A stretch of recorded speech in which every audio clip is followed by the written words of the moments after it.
¿Todavía tomas esa pastilla para el azúcar?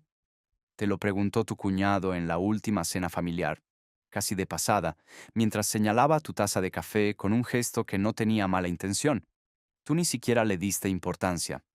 ¿Por qué ibas a dársela? Es la misma pastilla que tomas desde hace años, la misma que tu médico recetó cuando el azúcar empezó a subir, la misma que tragas cada mañana con el mismo automatismo con el que te cepillas los dientes. Pero esa pregunta, hecha sin ninguna intención de incomodar, tocó sin querer un hilo que muy pocas personas conocen. Esa pastilla, y quizás también la otra, la del reflujo, la que evita la acidez después de comer, puede estar relacionada con la velocidad con la que tu cabello se está llenando de canas. No es una teoría suelta ni una exageración para captar tu atención. Es un mecanismo que la dermatología ha empezado a documentar con más detalle en los últimos años y que rara vez se menciona en una consulta médica de rutina, porque el objetivo de esa consulta es controlar tu azúcar o tu reflujo, no revisar por qué tu pelo cambia de color más rápido que el de tu padre a la misma edad. Y ahí está el problema. Dos preocupaciones completamente distintas, una metabólica, otra estética, pueden estar conectadas por un solo factor que casi nunca se examina. Empecemos por lo que sí sabe la ciencia sobre por qué el cabello pierde su color. Cada folículo piloso contiene células llamadas melanocitos, encargadas de producir la melanina que le da pigmento al cabello. Para que estas células funcionen con normalidad, necesitan un suministro constante de ciertos nutrientes que participan en procesos tan básicos como la síntesis de ADN y la producción saludable de glóbulos rojos. Uno de los más estudiados en este contexto es la vitamina B12. Cuando el cuerpo no tiene suficiente, distintos estudios han encontrado una asociación directa con la aparición de canas antes de tiempo, no como causa única, pero sí como un factor que se repite con una frecuencia que llama la atención de los investigadores. Un estudio realizado en la India de tipo caso control comparó a un grupo de personas con canas prematuras contra un grupo de la misma edad sin ese problema y encontró niveles significativamente más bajos de ferritina, vitamina B12 y vitamina D3 en el grupo con canas. No fue un hallazgo aislado. Otro análisis, publicado en el Indian Journal of Dermatology, revisó 71 casos de pacientes con canas prematuras en una clínica del norte de India y encontró el mismo patrón. Los niveles de B12 estaban consistentemente por debajo de lo esperado en comparación con personas sin ese problema. Y quizás el dato más contundente viene de una población distinta. Pacientes con anemia perniciosa, una condición severa de deficiencia de B12 por causas autoinmunes. En ese grupo, más de la mitad presentó canas antes de los 50 años, frente a solo un 30% en el grupo sin esa deficiencia. ¿Por qué te cuento esto con tanto detalle en lugar de simplemente decirte toma vitamina B12? Porque el canal no existe para darte atajos vacíos, existe para que entiendas qué está pasando dentro de tu cuerpo. Y una vez que lo entiendes, las decisiones que tomas después dejan de ser un salto de fe y se convierten en algo con sentido real. Si este tipo de explicación te resulta útil, de esas que no encuentras fácilmente en ningún otro lado, este es un buen momento para suscribirte al canal. Aquí no vendemos nada, no hay ningún producto detrás de esto, solo información que casi nadie se toma el trabajo de explicar con esta profundidad. Y si ya llevas tiempo viéndonos, sabes que seguimos subiendo contenido así, semana tras semana. Ahora, volvamos a lo que realmente hace que este tema sea distinto a todo lo que probablemente ya escuchaste sobre canas y vitaminas. La pregunta incómoda no es solo ¿tengo suficiente B12? La pregunta real es ¿por qué alguien que come de forma razonable, que no es vegetariano ni tiene una dieta restrictiva, terminaría con niveles bajos de un nutriente que se encuentra en huevos, carnes, pescados y lácteos? Ahí es donde entra el papel de dos grupos de medicamentos que millones de hombres de tu edad toman todos los días sin relacionarlos jamás con su cabello. El primero es la metformina, el medicamento más recetado en el mundo para controlar el azúcar en personas con diabetes tipo 2.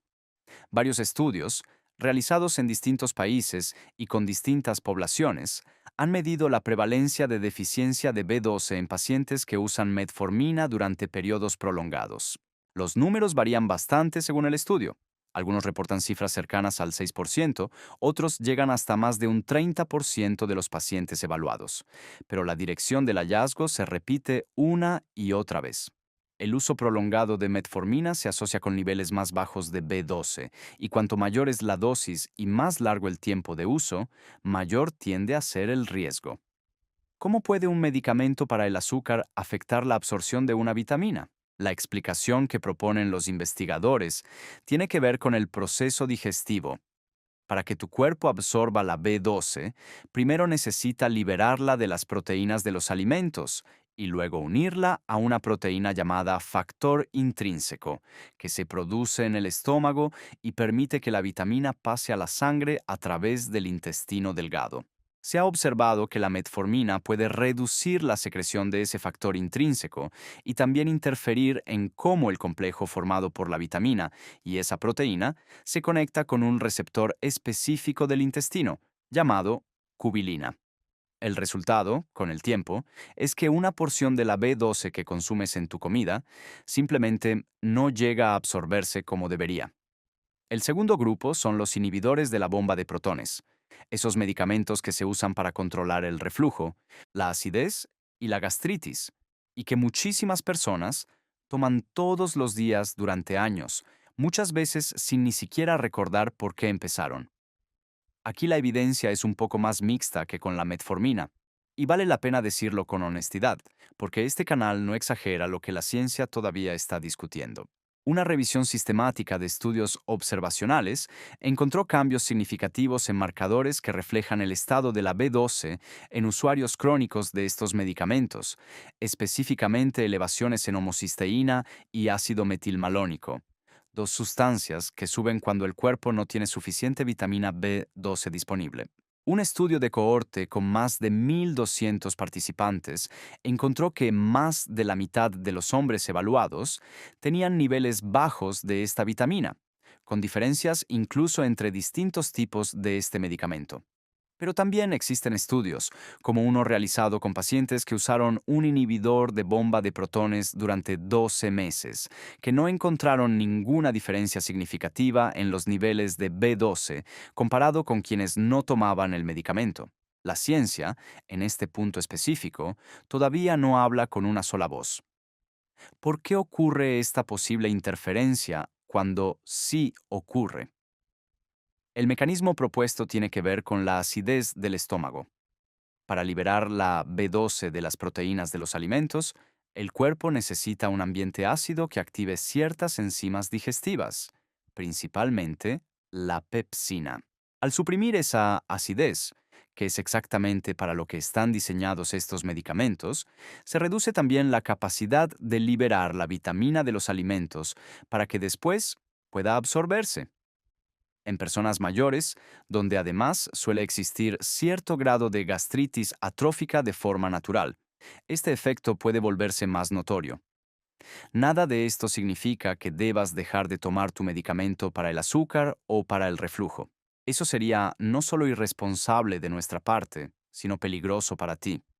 Lo que sí significa es que si notas que tus canas avanzan de forma más rápida de lo que esperarías para tu edad y llevas años tomando alguno de estos medicamentos, existe una pregunta muy concreta que puedes llevarle a tu médico en tu próximo control. ¿Podríamos revisar mis niveles de vitamina B12? Es un examen de sangre simple, económico, y que en la mayoría de los chequeos de rutina ni siquiera se incluye, porque no forma parte del panel estándar que se pide cuando solo se está controlando el azúcar o la presión. Aquí quiero detenerme un momento, porque hay algo que me parece importante decir con toda claridad. Incluso si corriges una deficiencia de B12, eso no significa que las canas que ya tienes vayan a desaparecer como si nunca hubieran existido. La evidencia dermatológica actual sugiere que, cuando la causa es realmente una deficiencia nutricional y se corrige a tiempo, el pigmento puede volver en algunos casos. Pero no es una regla universal, y cuanto más tiempo lleve el folículo produciendo cabello sin color, menos probable es una reversión completa. Lo que sí es más consistente en la evidencia es que corregir la deficiencia puede ayudar a frenar el avance de canas nuevas, que es distinto a borrar las que ya existen. Y digo esto no para desanimarte, sino porque este canal se sostiene en no prometerte nunca algo que la ciencia no puede garantizar. Entonces, ¿qué puedes hacer con esta información, más allá de la conversación con tu médico? Lo primero es mirar tu alimentación con otros ojos.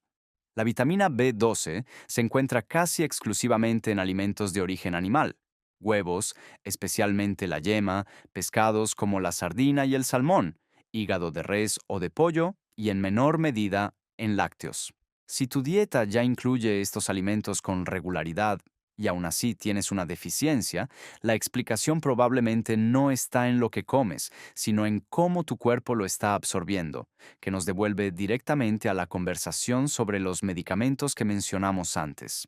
Para quienes consumen menos alimentos de origen animal, existen opciones como la levadura nutricional fortificada, que puede ser una fuente adicional, aunque siempre es preferible confirmar con un análisis de sangre antes de empezar cualquier tipo de suplementación, y no simplemente adivinar. También vale la pena mencionar el folato o vitamina B9, que trabaja de la mano con la B12 en muchos de estos procesos celulares, incluyendo la síntesis de ADN que necesitan los melanocitos para seguir produciendo pigmento con normalidad. Verduras de hoja verde oscura, legumbres y algunas frutas cítricas son fuentes naturales de folato que puedes incorporar sin necesidad de ningún producto especial ni ninguna marca en particular. Quiero preguntarte algo, porque me interesa genuinamente saber la respuesta. ¿Alguna vez un médico te pidió específicamente un examen de B12 o siempre se limitó a revisar el azúcar, el colesterol y la presión? Cuéntame en los comentarios. Me parece un dato revelador de qué tanto este tipo de conexiones todavía no llega a la consulta médica estándar, y creo que muchas personas que están viendo este video en este momento se van a sorprender con las respuestas de otros. Hay un último punto que no quiero dejar pasar, porque es parte de ser honesto contigo sobre lo que la ciencia sabe y lo que todavía no sabe con certeza. La relación entre B12 y canas prematuras está bien documentada en estudios observacionales, es decir, estudios que encuentran una asociación entre dos cosas que ocurren juntas con frecuencia. Pero eso no es exactamente lo mismo que probar que una causa directamente la otra en todos los casos. Los propios investigadores que han trabajado en este tema piden estudios más grandes y más controlados para entender mejor hasta qué punto corregir la deficiencia cambia el curso del encanecimiento. La genética sigue siendo, en la mayoría de las personas, el factor más determinante de cuándo y cómo aparecen las canas. Lo que aporta esta pieza del rompecabezas no es una explicación completa, sino un factor real, medible y corregible que rara vez se toma en cuenta, y que en tu caso particular podría estar sumando velocidad a un proceso que de otra forma sería más lento. Antes de cerrar, me parece importante decirte algo que quizás ya intuyes, pero que prefiero dejar dicho con claridad. Nada de lo que escuchaste en este video reemplaza una consulta con tu médico. Yo no soy médico, y este video tampoco pretende serlo. Lo que compartí aquí son hallazgos de estudios reales, publicados y revisados por otros investigadores, pero tu situación específica, tus medicamentos, tu historial, tus niveles reales de sangre, solo un profesional que te conoce puede evaluarlos con precisión. Si algo de lo que viste hoy te generó una duda concreta sobre tu propia salud, la mejor forma de honrar esa duda no es buscar más videos, es llevarla a la persona que realmente puede revisarte a ti, no a un promedio estadístico de estudios que hablan de otras personas en otros países. Cada cuerpo tiene su propia historia, y esa historia merece una mirada profesional, no solo una explicación en una pantalla, por buena que sea la intención detrás de ella. Nos vemos en el próximo video.